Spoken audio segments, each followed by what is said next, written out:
మన ఇండియా ఇప్పుడు సోహోకి షిఫ్ట్ అవబోతుంది. అంటే foreign platforms like Google, Microsoft నుంచి వరల్డ్ క్లాస్ ఆల్టర్నేటివ్ దొరికింది.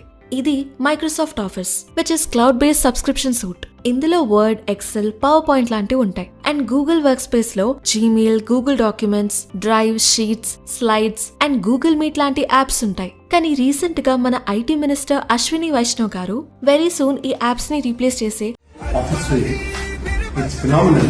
I am so impressed with the capabilities of Zoho Writer, Zoho Sheets and Zoho Presentation. It's really, I think I'll be shifting to Zoho at the earliest. Zoho అనే cloud based software suit వస్తుందని చెప్పారు.